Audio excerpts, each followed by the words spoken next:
Okay, so very good morning, one and all. Today we have this inaugural talk in the School of Economics webinar series, and for that we have Dr. Alex Thomas from Azim Premji University, Bengaluru.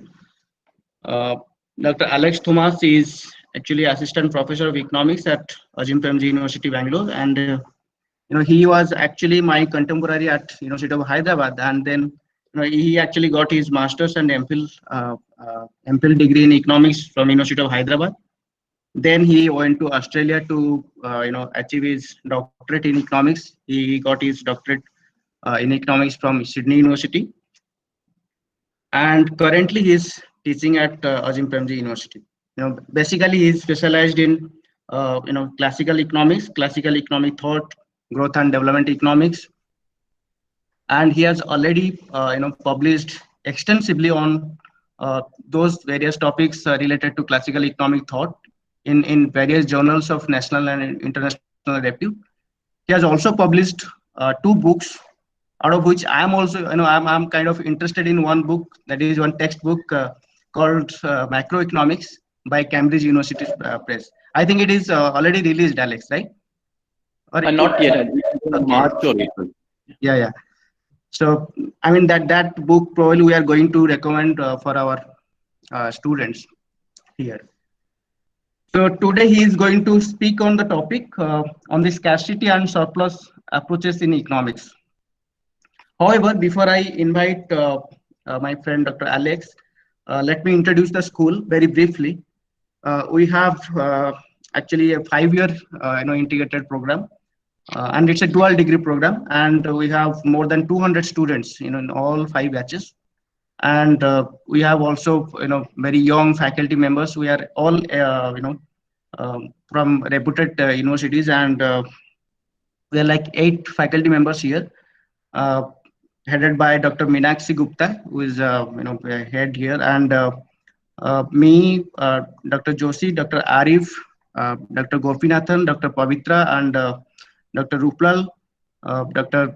Kakli Majumdar, all are there, and they are all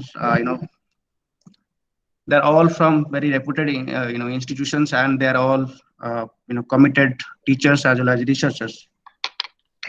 So now I invite Dr. Alex to take the lead seat and start your talk. So probably we will have 40 minutes for your talk, and then maybe 20 minutes for discussion. Yeah. Okay, Alex. Yeah, I'll just put the slides in. Yeah. I think you can share from there. Yeah, I can share. Yeah. Is it visible?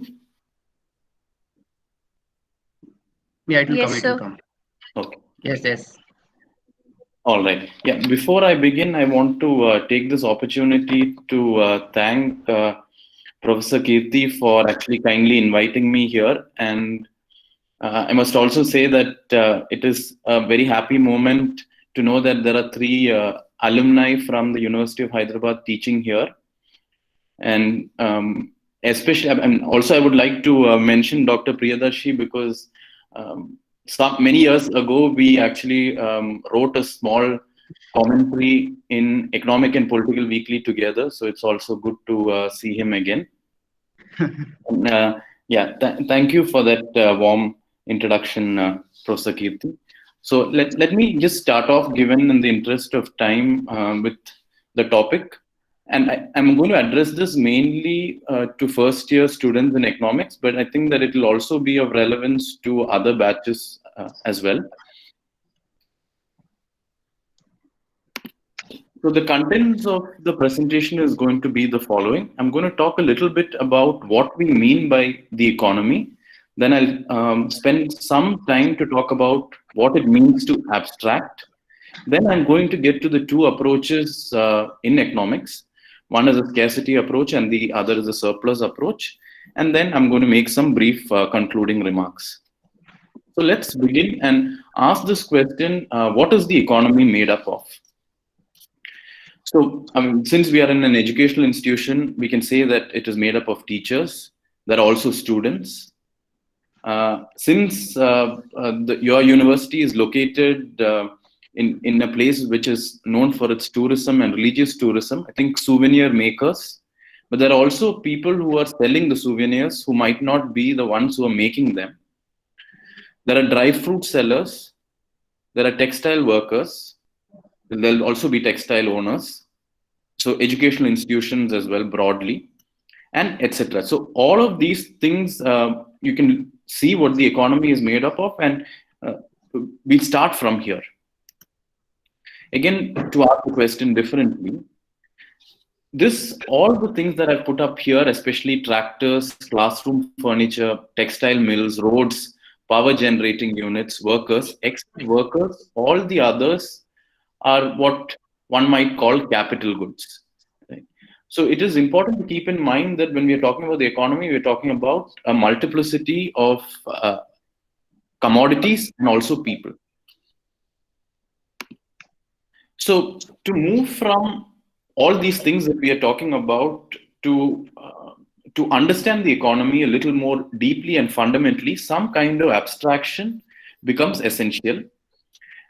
And here I'm going to introduce this term called experiential variables, because this is what we experience. Suppose I buy a kurta from KM Enterprises. My experience of that is going to be just with that one shop. Maybe there's a shopkeeper, maybe there's a salesperson, and the price of that kurta is at the first and foremost a kind of experiential variable. Or let's say that I buy a price of or a kilo of tomatoes, and there is an associated price to it. These are individual prices.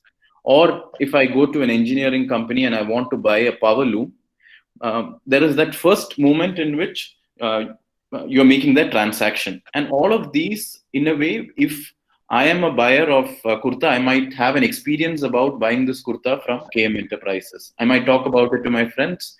So this is at the first and foremost, as an individual, how we experience the economy in our transaction.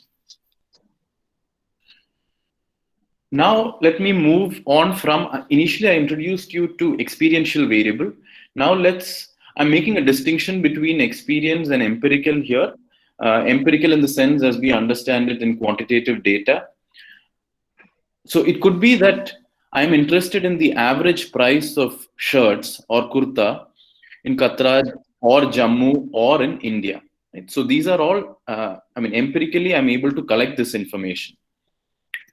Or it could be the average price of a kilo of tomatoes in Qatar, Jammu or India. So in a way, how are these captured? How do I arrive at these kinds of average prices, which are of an empirical nature? One is by observation of some kind. And how do you observe? Even that has different approaches. You could do a sample survey. It is not necessary that I have to go and ask everyone. It could just be a sample survey. It could be a census where I ask everyone and find out what is the price that you have paid. Or it could be through an ethnographic method, which is different from a sample survey and a census. It could, nowadays in economics, there's also another way of capturing or making observation. It could be using an experimental method where something like the laboratory is set up, and then you ask certain questions and you observe and you obtain some sort of information. But however you might do it, you recognize that, remember that the experience that you had of paying for a kurta is going to be different, or there is an abstraction when you move from that point to finding out even something as simple as the average price of shirts. So we move to an empirical variable. Now I'm moving to a theoretical variable. So we start from experience to empirical to theoretical. And this need not just go in this direction. It can go in multiple directions. But for ease of understanding, I'm just putting it this way. In theoretical variables, what we are interested in is not the price of tomatoes that I paid at a shop in Katra or in Jammu, but I'm interested in the price of tomatoes in general. And what that means is that there is an assumption that is being made, or a kind of abstraction, that we are assuming that the price of tomatoes are uniform across.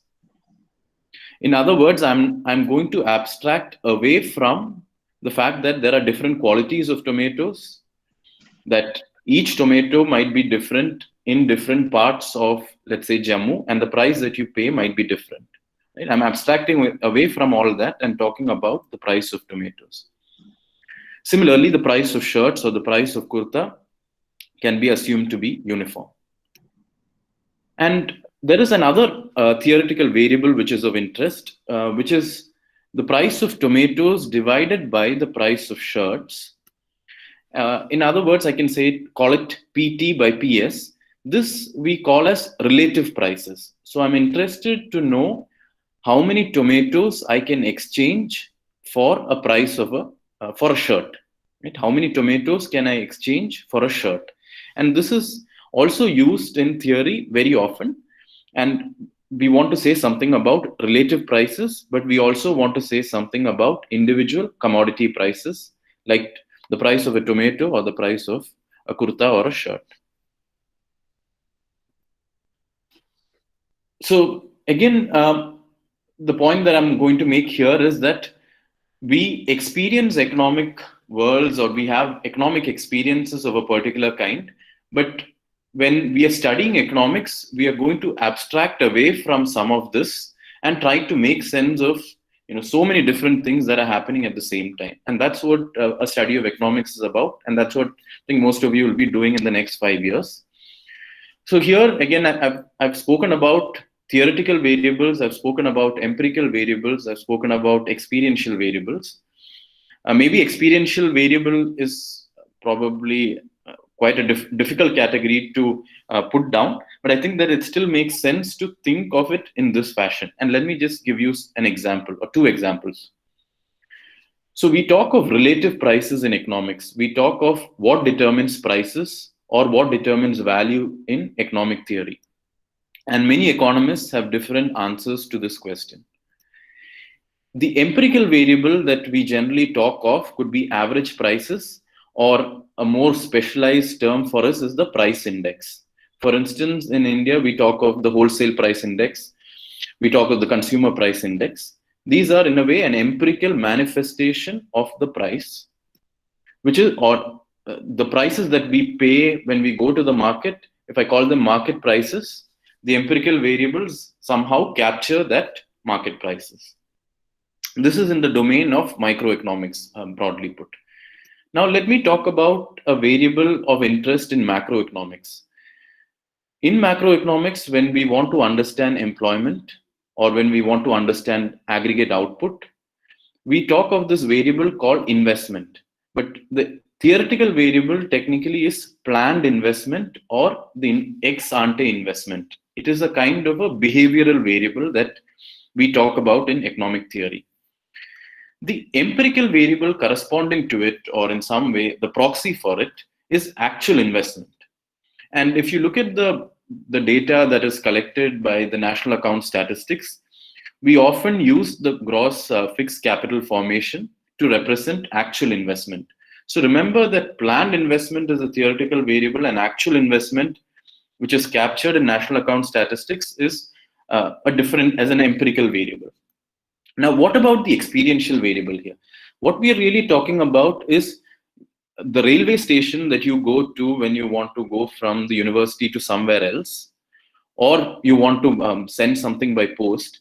The experience of actual investment is going to be your association or how you use the physical and social infrastructure, whether it's the Katra railway station or the post office or something else.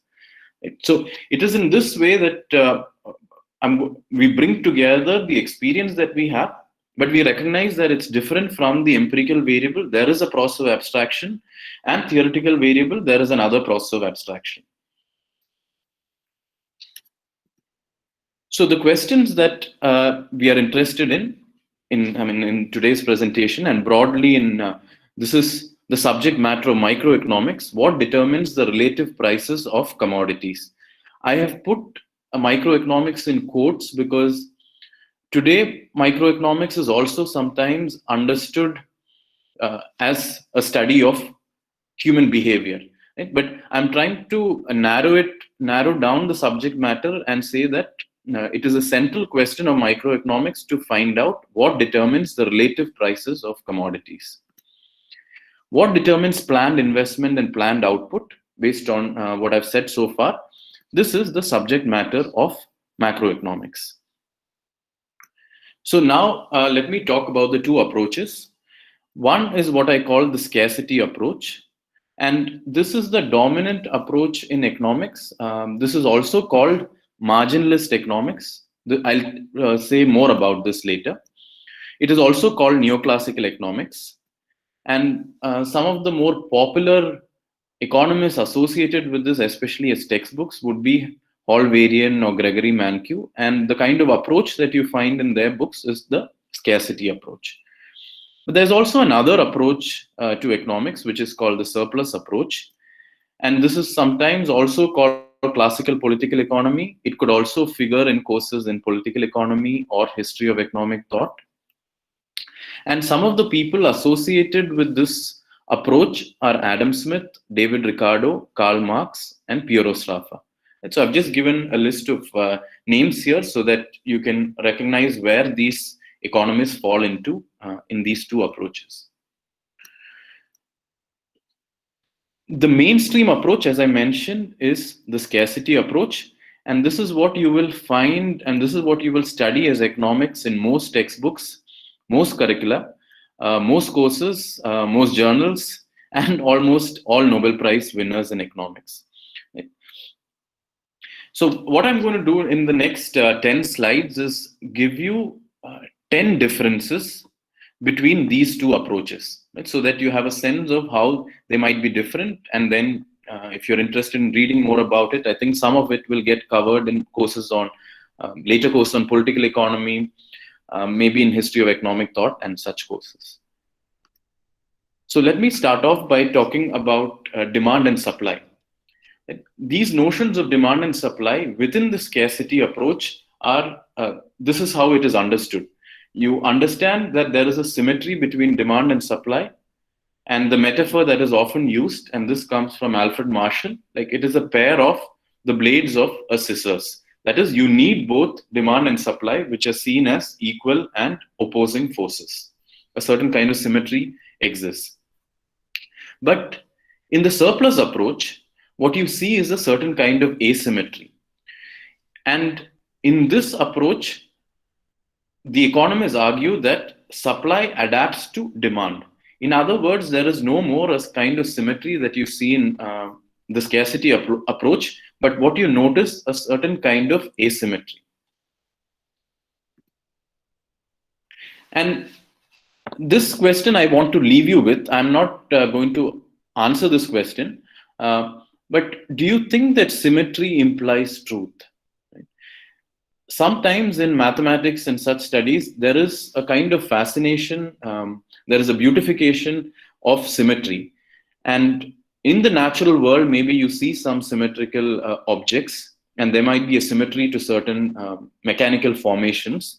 But in the social world, in the economic world, is it necessary that symmetry gets you closer to the truth? The second one is about prices. In the scarcity approach, prices are understood as some kind of an index of scarcity. Right? So if demand is more than supply, then you think that there is some kind of a scarcity and the price has to be higher. So the focus in the scarcity approach is really on the exchange sphere. In the surplus approach, prices are understood as indices or an index of reproduction. So how can the economy reproduce itself, and what kind of prices are necessary for the reproduction? This is what is the surplus approach's focus, and they focus on production. So one focuses on exchange and the other focuses on production. Now let's look at the question of employment. In the scarcity approach, what you see is that there is a tendency towards the full employment of labor. Under conditions of competition, there is a tendency to the full employment of labor. The other point is wage is market clearing. So you have the demand and supply of labor, and the wages are market clearing. In other words, there is all those people who are looking to find work at the prevailing wage rate will find employment. Whereas in the surplus approach, what you see is that there is a tendency to unemployment and a tendency to underemployment. So fundamentally, in the way in which scarcity approach and the surplus approach under conditions of competition. I mentioned this because even in the scarcity approach, if you bring in imperfection, you can arrive at unemployment of labor. But in the entire exercise that I'm putting here, it is mainly assuming a condition of perfect competition or free competition. What about wages in the scarcity approach? It is determined by the marginal product of labor, right, under conditions of equilibrium in perfect competition. Wages are determined endogenously by the supply and demand of labor. Whereas in the surplus approach, wages is a historical magnitude that it is determined by what people have considered to be customs. So if I think that it is important for me to have a mobile phone, then it is considered to be, it should be part of the wages. So social necessaries, what the society deems as necessary, should determine wages. Therefore, wage laws, whether it's minimum wage laws or the other kind of laws, are important, and wage bargaining is seen in a positive light. Right? So in the scarcity approach, under conditions of perfect competition, there is a suspicion towards any kind of minimum wage legislation because it is considered to create inefficiencies in the market. Whereas in the surplus approach, there is a more positive outlook towards bargaining and wage laws. In other words, within the surplus approach, they acknowledge that policies are important and so are politics, whether it's wage bargaining or whether it's trade union. What determines the rate of profit? In the scarcity approach, it is determined by the marginal product of capital, MPK, again under conditions of competition, and this is the equilibrium outcome. In a way, it is understood as a just compensation for capital. Capital has contributed so much, which is captured by the marginal product of capital, and therefore it is just that capital be remunerated for their contribution. In the surplus approach, what you notice is an inverse relationship between wages and the rate of profit. In other words, it acknowledges the role of structural power. They acknowledge that capitals or capitalists can come together and collude and therefore obtain a greater profit, thereby depressing wages, which is why it is important to have strong labor laws, because it recognizes that there is an asymmetry of power, or there is a difference of power within the economic system, and capital or capitalists are more powerful than workers. That is acknowledged and that is understood.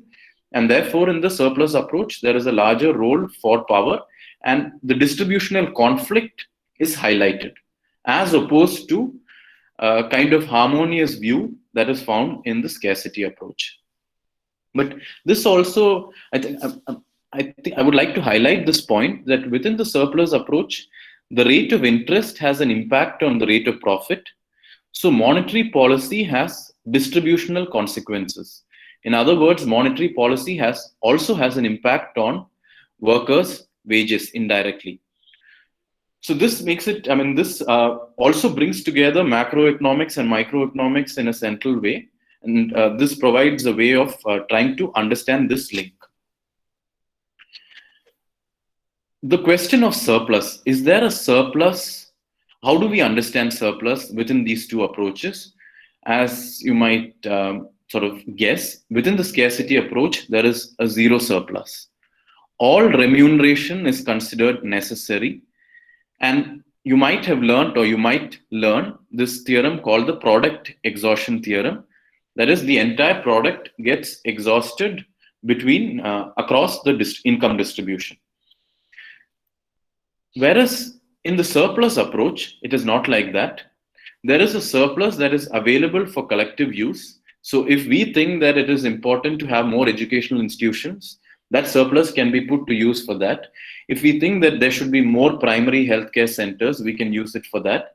So it really depends on our collective vision, policy, politics. And in this approach, rents and profits are a surplus. They are not necessary for reproduction of the system. And so remember what I said before, in the scarcity approach, profits are seen to be a just compensation for their contribution. But in the surplus approach, it is treated as something that is not essential for the reproduction of the system. However, it is essential for growth of the economic system. So there's a distinction that is made between reproduction of the system and growth of the economic system. How is competition understood in these two approaches? In the scarcity approach, you talk of perfect competition, and often it is characterized as the situation where firms are price takers, that is, they have no real negotiation, and there's a large number of firms. In other words, it is often thought to be quite static, and as a student too, we might have had this question: why is this perfect competition? Because it does not seem very dynamic. Because if firms are not actively engaged in making price, how can we call this as competition? Whereas in the surplus approach, they have a different notion, which is called free competition. Here, the assumption is that there is free mobility of labor and capital, that labor and capital are mobile across sectors, and it leads to a uniform rate of profit across sectors. In other words, firms can tamper with their prices, with their quantities, so they're not price takers. They're going to change prices and how much of employment and output depending on the nature of competition. But over time, because of this free mobility of labor and capital, there tends to be a uniform rate of profit across sectors. In other words, the notion of competition that is found in the surplus approach appears to be more dynamic than that found in the scarcity approach. Now let's talk a little bit about the unit of analysis within the scarcity and the surplus approaches. The scarcity approach often starts with this Robinson Crusoe idea, that first let's think of a Robinson Crusoe and move from there. And because of the assumption that is made on preferences, what you see is the fundamental unit of analysis under conditions of competition is really an asocial individual whose preferences are not dependent on anybody else's preferences. There have been developments in that area with behavioral economics and other fields, but at the very basic, this is the case. This is what is called as methodological individualism. So we are interested in studying an economy. Do we start from the individual or do we start somewhere else? So in the surplus approach, you start from a social class. In a way, the existence of social class underscores structural power, and this within the literature is called methodological holism. So you can start the study of an economy from an individual, you can start studying the economy from a social class. Both of these are used, and the dominant approach within economics is the methodological individualist approach. But prima facie, there is no reason to favor one over the other. Diminishing returns is often a term that is, you learn in microeconomics, but it has an impact in macroeconomics, particularly in growth theory. Scarcity approach or neoclassical economics or marginalist economics says that diminishing returns are applicable to all factors of production. That is, land is characterized by diminishing returns, labor, capital. Now, there is an interesting history behind it. But let me just mention this first, that within the surplus approach, diminishing returns are applicable only to land. So when Ricardo developed this idea of diminishing returns in the 1800s, he recognized that land has something called intrinsic fertility. So the more you make the land work, it is going to have some sort of diminishing returns. Now, this made sense in the context of land because of this intrinsic notion of fertility. and there is a physical kind of or a natural element there. But later, Alfred Marshall and other economists took this idea of diminishing returns to land and they applied it to all factors of production, including labor and capital. So within the surplus approach, they challenge and they reject this idea that there is diminishing returns to labor and diminishing returns to capital. And if you're interested, we can talk more about this later. So the final point is what is the source of value within the scarcity approach and within the surplus approach? And I think this is this is abstract, but it is also very powerful. In the scarcity approach, the fundamental source of value is really utility, or more precisely, it's marginal utility. Right? So in equilibrium, relative prices are expressed or determined by the relative marginal utilities within the scarcity approach. In the surplus approach, the source of value is cannot be reduced to utility, but it is the difficulty of production. So how much of land and labor is required. It also depends on the income distribution, and it also depends on the output structure. And so there's a very different way in which you can understand the source of value. And let me just point out a question here. Suppose you have a theory of value which is based on land, or which means that you're going to value land more in a way directly at the theory, but also how your perspective of economics is formed. It means that agriculture automatically becomes important. It means that ecological questions automatically become important. And let's say that you have a land and labor theory of value. Then you're also taking into account concerns of labor, which are then become much more fundamental to the way you approach economics. So your value theory, I think, is fundamental to your perspective of economics, what economists do, and how you might recommend certain policies. So now let me just move to conclusion, and after that we can end and have a sort of a discussion. One is that theory has an impact on our actual economic experiences, because depending on our value theory, depending on how we view things, depending on our notion, our conceptions, this also impact how we understand and validate our economic experiences. It could be directly via policies, because if policymakers have a certain, they favor a certain kind of approach, there is an impact on policies. It could also be indirectly through some sort of individual and collective politics. And therefore, it is important as students and teachers of economics that all of us, there is much more critical scrutiny of all theories, whether it's a surplus approach or whether it's a scarcity approach. We need to question these theories that we are studying and be able to get down to the nuts and bolts of the theories. What are their assumptions? Where are they coming from?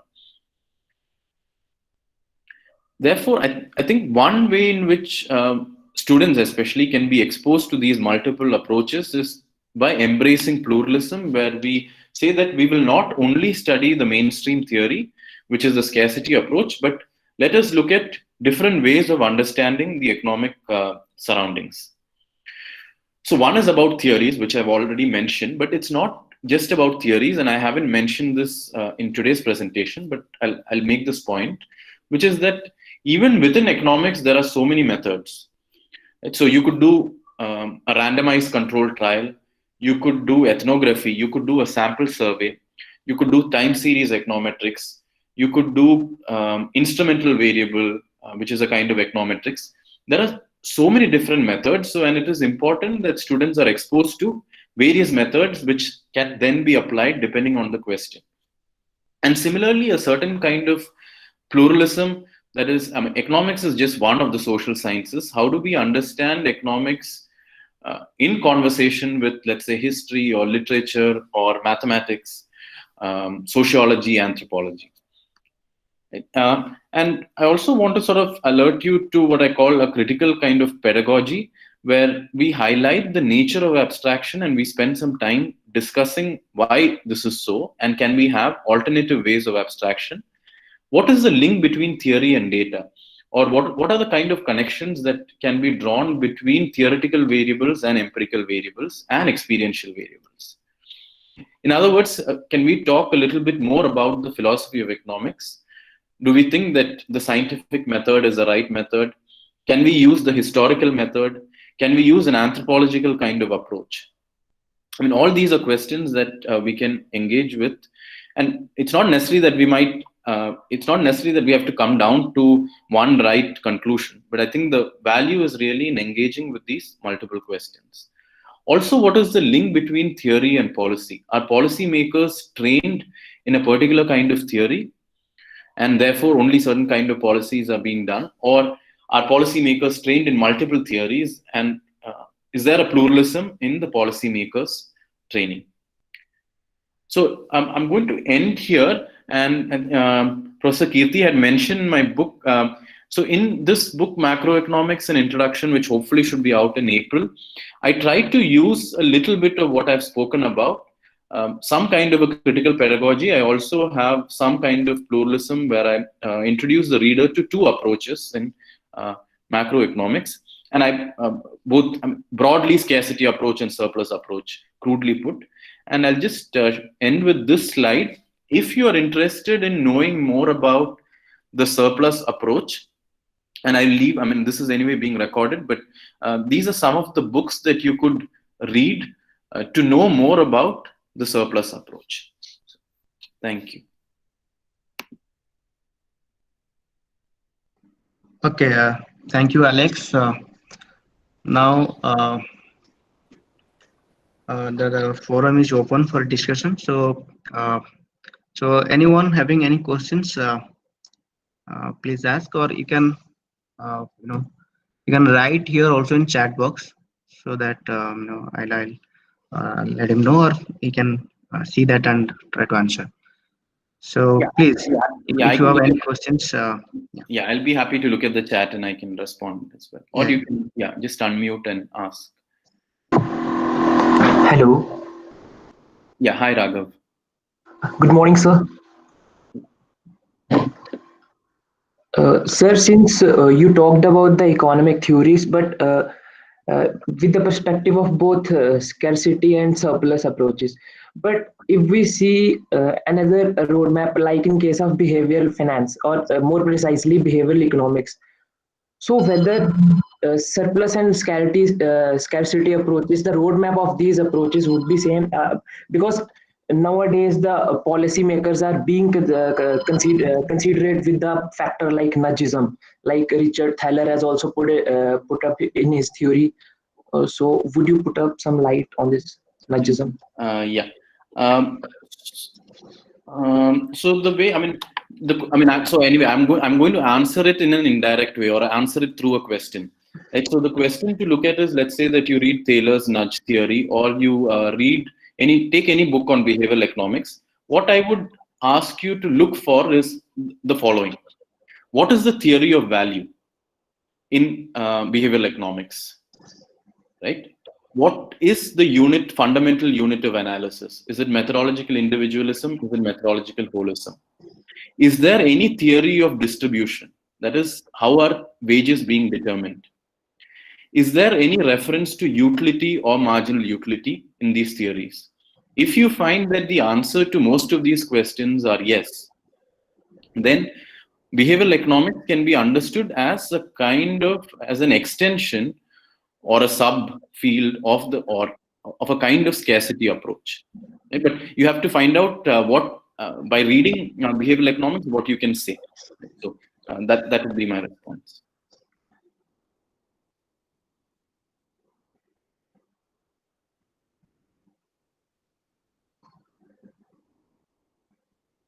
okay. So any other question? Anyone?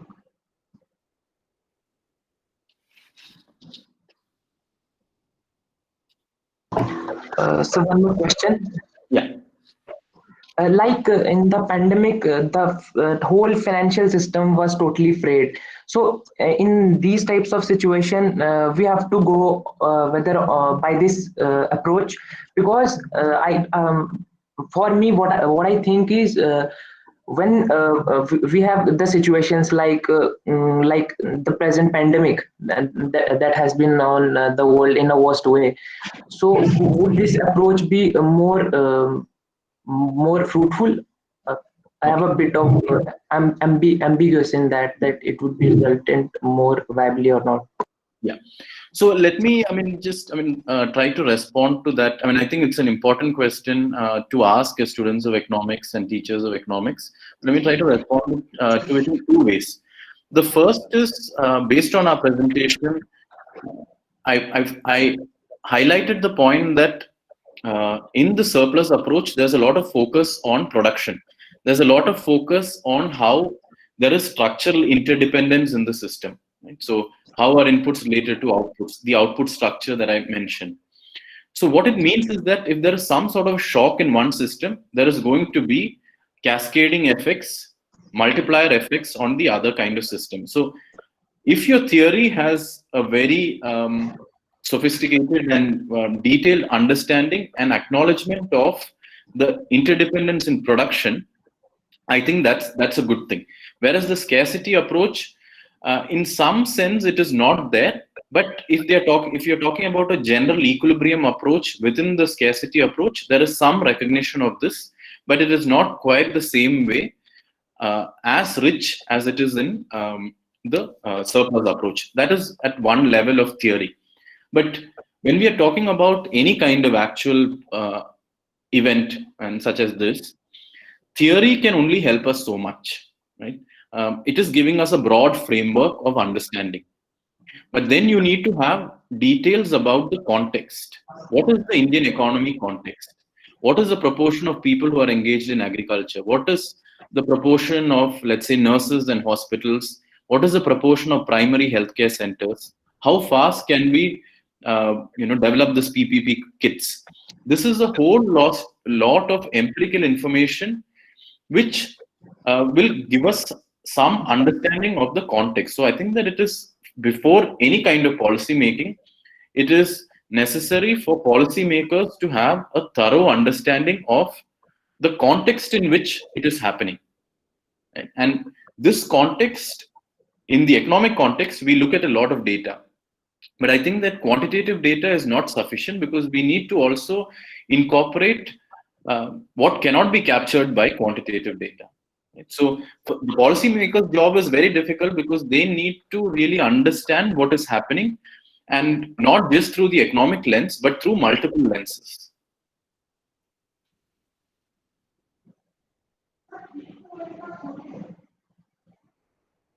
Okay, so anyone else? Okay, yeah, I have one kind of very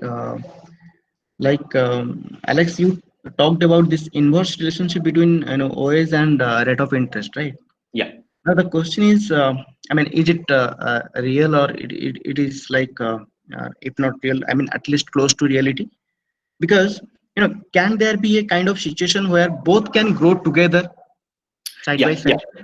Yeah. So in the production process, both are complementary to each other, right? You need capital as well as labor. Yeah. So the assumption in which we are making, the kind of assumption that is being made is that, one, we are not talking about a growth situation, right? So we are not talking about an economy that is growing, and we are talking about given technological relations. So if the if the surplus grows, it is what we are saying, both workers and capitalists can get more. That is fine. Yeah. But given the level of output, in a way, there is an inverse relation between. So there's some kind of a distributive conflict between workers and capitalists. But I can send you a more maybe a slightly more mathematical treatment of it, where they conceptually break it down. Yeah. Okay. Yeah. So anyone else? Garima or the people? Vasudha? Himja is not there. Kajal? Yeah, please. I mean, you can feel free to ask any question that you want. This is really, I mean, it's just a deliberation on, just some sharing, and then we're just thinking out aloud. Yeah.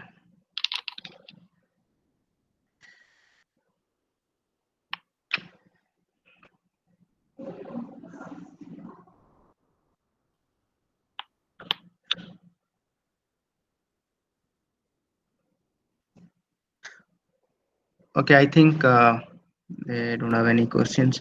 Anyway, if they have any questions, I will mail you later also. You can, yeah. And okay, now I invite. Garima has a question. It is in chat box, I guess. Yeah, Okay. there is a question that. Yeah, she has written some. Okay. So, I mean, Garima, I don't think I know the answer to this question, but I'm sure Professor Kirti will know the answer. But I mean, the way that I'll think of agriculture is the following. So the questions that I'm interested in asking is how many, I mean, if you look at the curriculum of several Indian universities, is agricultural economics a compulsory course or not? In many places, you will notice that it is not. And, Yeah. and the question is why? Because, I mean, if the Indian context is such as majority of people are engaged in agriculture, why should it be the case that we do not have a compulsory course in agriculture? Right? If you look at microeconomics, look at your textbooks. How much of space is given to discussions on agriculture in your microeconomics or your macroeconomics textbook? And I think that that is the question that the question I'm trying to raise is that. So this is a more specific question which only somebody who has studied the agricultural, the context can answer. Which, I mean, I can't really respond to that. Okay. So should I respond to it? Yeah. Please. See, we have long before we abandoned that idea of I mean reducing one sector's share and increasing another sector's share, and that being considered as development. That idea is already abandoned, right? I mean, that is the that was the the approach, what we call the traditional approach to development, that agriculture will share will decline. I mean, there will be some sort of deliberate attempt to change the sectoral composition.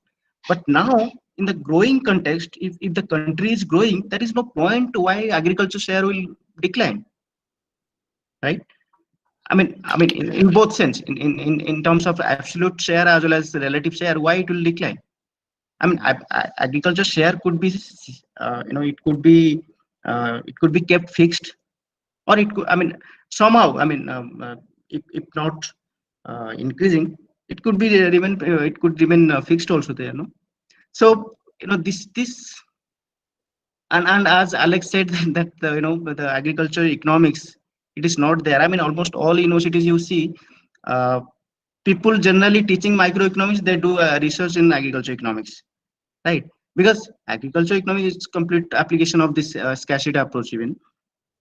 But agricultural economics as a whole, as a separate discipline, it is missing in the curricula of many universities, and that somehow reflects our approach to agriculture, right?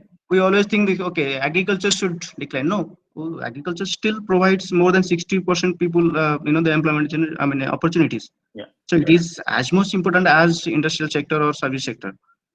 Yeah. So the policies, like if you talk about the policies, okay, agriculture should be prioritized, but not the way currently happening. This is not the way we should deal with agriculture. Yeah. And just one more point I was thinking is, I think from the kind of theories or development theories, somehow, let's say whether it's Kuznets or somebody else, different economies might have different trajectories towards development, and there is no reason that we should think that reducing agriculture sector is the only way to develop. Yeah. I mean, it really depends on a lot of. Yeah. In fact, there are countries who have actually grown from agriculture, like countries like Canada, New Zealand, all these, Australia. These are the countries that have grown from agriculture. they strengthen their agriculture sector.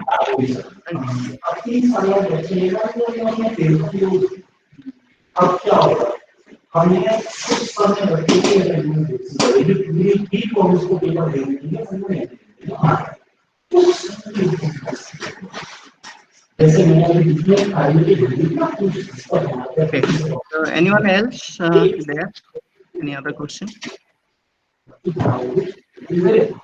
Even in this respect, I want to add one point that if we see the sectoral composition that service sector is on the increasing terms and agriculture, the agriculture sector is on the lower by in terms. So I think here is the point in the policy making where we can make a difference, like without having any trade-off between agriculture and service sector. We can use the Theller's nudge in our policy making. I have seen that in one paper, I think by what was the name? The Ugo Paniza from Center of Economic Policy and Research.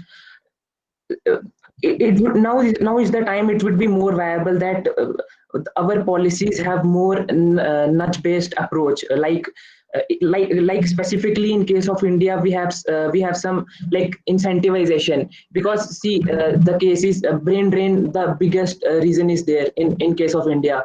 So I think in case of this, particularly in case of this agriculture sector, if we just have inclusion of nudgism, like it will act as a silver bullet. I think so.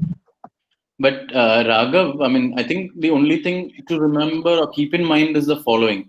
See, economists think that we think that there is a particular way in which we should develop, we should grow. But we must not forget that people, I mean, who are actually working in agriculture and other places also have a dream, also have a vision. So the problem with nudge is precisely this, that what are we doing? Right? Is it a kind of manipulation, or are we imposing our wishes on other people? So I'm saying it's a bit tricky and it's not very straightforward, and I think it's a complex and complicated matter. Yes, sir. Behavior is too tricky, sir.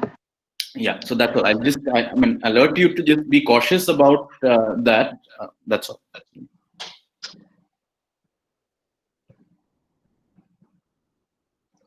Okay. So anyway, if anyone is having any question, you can write to me, and I can communicate those questions to Dr. Alex, and he will give you reply in in mail. I mean in the written form. And now I invite Dr. Joshi to give a kind of informal vote of thanks to Alex for enlightening us.